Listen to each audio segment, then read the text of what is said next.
right, folks, this is the second part of renting an apartment.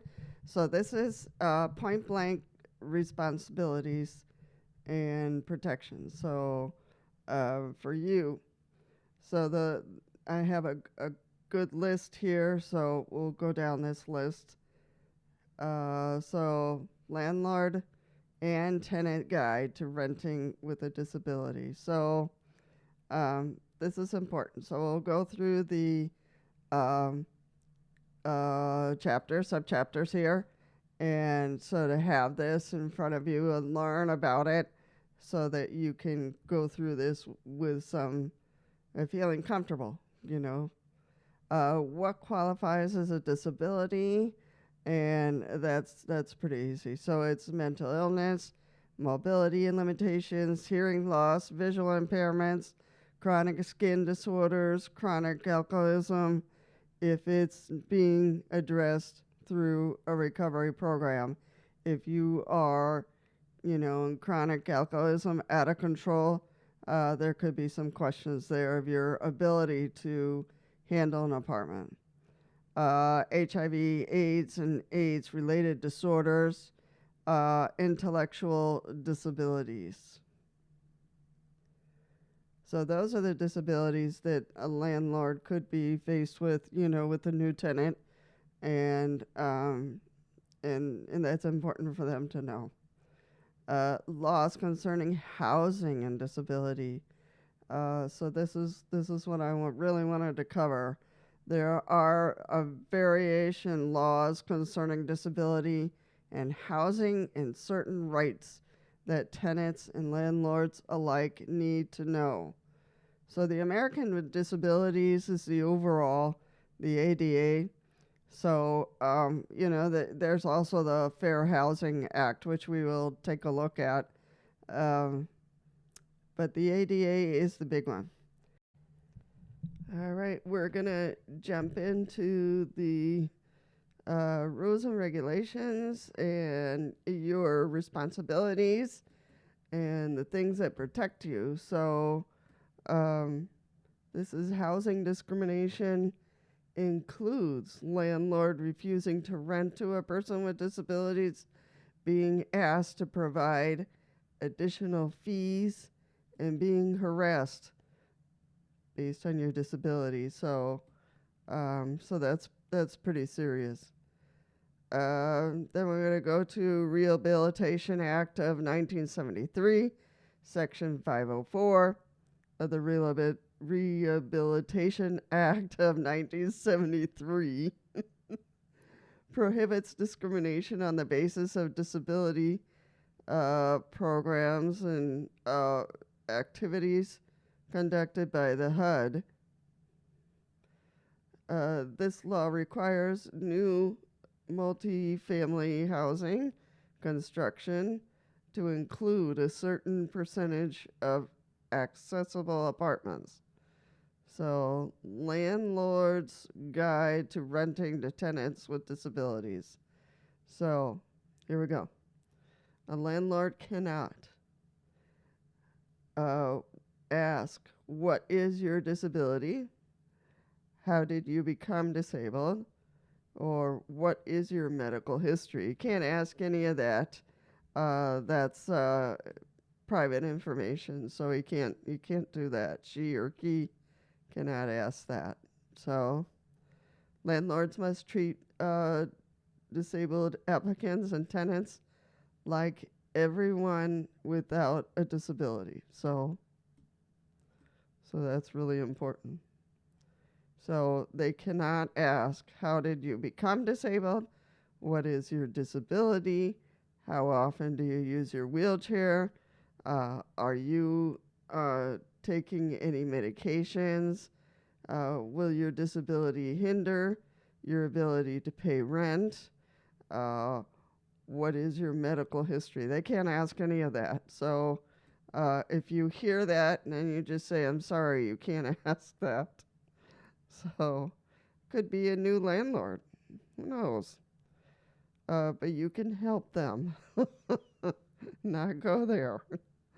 So If it's unclear whether or not the tenant is disabled, landlords are only allowed to ask for proof of disability when the tenant is asking for accommodations or modifications to be made to the property. So tenants have a right to accommodation and modifications. So tenants with a disability have the right to request reasonable accommodations or modifications from their landlord. So you have to ask. You just can't do it behind their back and say, well, it was accommodation. You have to go through the landlord. I would do it with a letter with, the reason, the date, all that kind of stuff, formal, so that there is a date on that sheet of paper in which you requested the accommodation. So you need to have you need to be able to ask, permission to use a service animal, permission to mail in the rent payment, and request to have a parking spot large enough for wheelchair access. So who is responsible for the financial accommodations or modifications? Typically the landlord is responsible for paying for these changes at their own expense, but they're not required to do so if the request is unreasonable. So an unreasonable accommodation usually means financially out of their range. So unreasonable would be an elevator. Unreasonable would mean, having to take down a whole wall. Unreasonable, it's that kind of thing. So, it's not unreasonable to ask for a protector for a corner of the wall, or to put in a protector for a door. That's not unreasonable at all. Now, for a ramp, it just depends. But just know that there are organizations that will do it for free for the landlord. So he just has to look around for the organization that will help out. How to make an accommodation or modification request. Disclose that you have a disability and that it's protected by law. Fully describe the intended modification or accommodation, why the modification or accommodation is necessary. So you want to put all this in a letter. Don't say it verbally, because then, he'll put it off and oh, I forgot, and, put it in a letter so it's on paper and they have it in front of them. What do I do if my request was denied? Whenever a request is considered unreasonable, the HUD suggests that the landlord and tenant work together to reach a reasonable compromise. Tenants have the right to file a discrimination complaint. You do. If the landlord refuses after being provided with sufficient proof that the accommodation is necessary. So that's why I'm saying put it down on paper. And here's a tip. During this process, make sure you request and keep everything in writing. So what I've been saying, this can make it easier to show proof if you need to file a complaint. So absolutely. So having everything in writing. Are they prepared to feed, these are things that the landlord is hoping for because they don't want their apartment, in shambles. Independent living resources. For renters with disabilities, apartment hunting can be tricky. If you're a caretaker for a loved one or client, Make sure that they're able to live independently with confidence. With confidence is important. Yeah, because you don't want them trashing the apartment and not having the resources necessary to live independently. If And what I'm trying to say here is that, the apartment needs that upkeep to be clean, to be orderly, um, and to have the necessary tools that the member needs to be able to live independently. So, having a case manager, having a family member, having a nurse come in, anything like that will be important. And the person, before they consider renting, can they live independently? And that's an important question.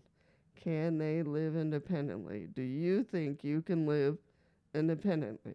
So, with certain assistance, are they prepared to feed themselves? Are they prepared to utilize public transportation? Are they able to handle self-care? Are they prepared to manage money?